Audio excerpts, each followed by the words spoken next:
Hello world, this is Coders Cove and welcome to a new video. Ever since my last rant on the state of large language models and artificial intelligence, developments have been unfolding at an astonishing pace, and it isn't going away anytime soon. The relentless march of progress shows no signs of abating, especially considering that AI currently reigns as the most profitable branch within the vast realm of computer science and information technology. But let's not be blinded by the allure of profit margins and technological marvels, for beneath the glossy surface lies a labyrinth of existential challenges. As we delve deeper into the capabilities of these technologies, we must confront the shadows they cast upon our future. As I have stated in the previous video about this topic, those being the massive potential for abuse and that humans are inherently evil, a couple of newer developments are really ushering us into dystopia. Let's get down to the matter at hand.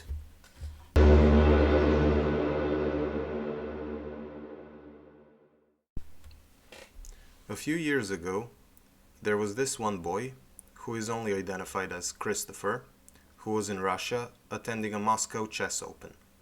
For those not in the know, an Open is a type of chess tournament open to any and every player willing to go there and play, as opposed to an invitational, which is where a select number of already known and/or vetted players are invited to partake. The Russians decided to showcase one of their achievements during that time, so they installed two chess-playing robots. So the 7-year-old in question was playing a game against one of them, completely crushing it. I say this because the next move that the robot played involved grabbing his index finger, squeezing it, and ultimately fracturing it. Brilliant move, by the way. This lasted for a little while, until a woman saw the boy in pain and rushed to his aid. Apparently, it was the boy's own fault, per the words of the creator, for not moving his hands away in time, or waiting for the robot to respond to the boy's move. Though it could have been a variable misconfiguration situation. We've all been there. However, my variable misconfigurations usually give me a reference error or something, and they don't usually go around crushing people to assert their dominance.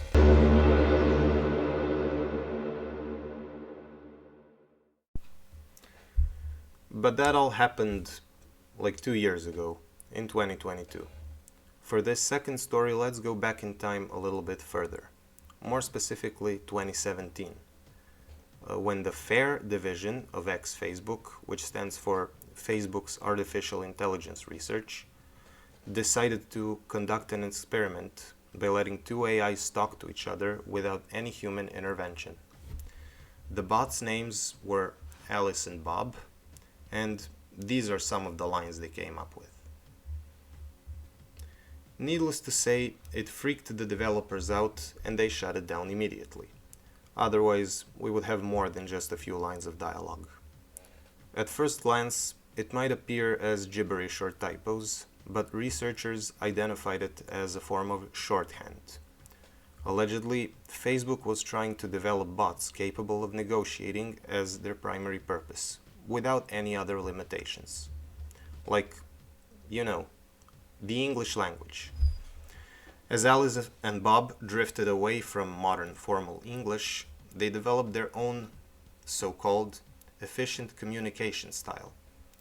While this behavior has been exhibited in other AI systems and models, the prospect of them inventing their own languages is extremely concerning at best and downright scary and dangerous at worst.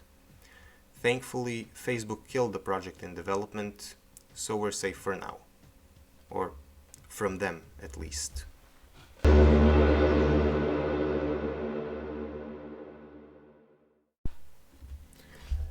Ever since its public announcement, ChatGPT has been adopted anywhere and everywhere it could be. Pharmacy, law, science and technology, blog writing, image and video generations, and so on. I imagine construction workers and garbage men would also use it, if they just found a way to make their jobs easier. The most dangerous field it is actively being used in, however, is the classroom. the gateway to shaping the next generation. It isn't insidious by itself, though it does pave the way for something much more evil: teacher robots.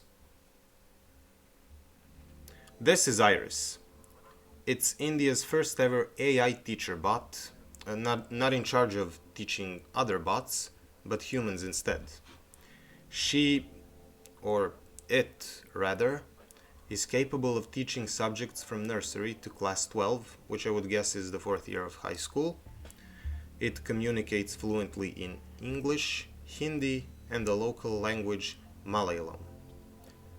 It's also made out of cold metal and does not have a beating heart. Trust me, I'm a doctor.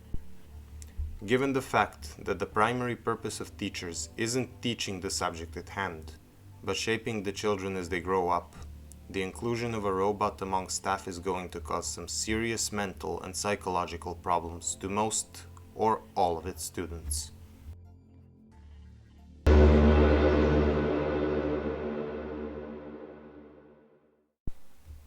And this is Now.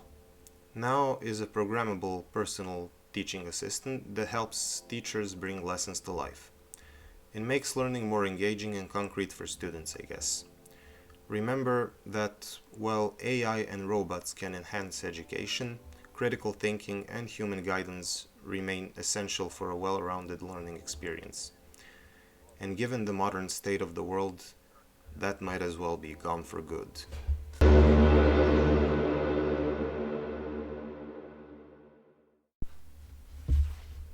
Most of you know this guy. This is Mr. Musk, the celebrity billionaire who gained fame for killing Twitter. He then renamed it to X, because why not? Well, he also owns this company called Neuralink, which he founded in 2016. The company in particular, this Neuralink, is tasked with creating brain-computer interfaces. Devices connected to the brain that allow people to communicate with computers by thought alone. They tested their developed chip on 23 monkeys, making them, quote-unquote, play games in their heads in order to see how to proceed with their plans. It ended pretty much the way you would imagine. 15 of them died and the rest chewed off their own fingers. And now we have our first human with a chip implant in her head, with Elon himself announcing the initial results as promising. I'm sure you can immediately see the major flaws here. For those of you who can't, this is a tech company. As someone who has worked and works for tech companies, selling users' data to third parties and advertisers is a standard business practice. It will never die because the products are free. And even if the product costs money, the consistent stream of data provides a stable source of supplemental revenue. Coupled with the fact that fines are treated more like speeding tickets than serious breaches of privacy, the math says yes on all counts. Well, at least for the United States. And Neuralink is very much an American company. So let's apply this frame to this company. If we do, we quickly see that there's nothing holding them back from monetizing or reading our own thoughts. So that's basically where we're headed right now, at least from a technological standpoint. Anyways, that concludes the video. Thank you for watching. Goodbye world and have a nice day.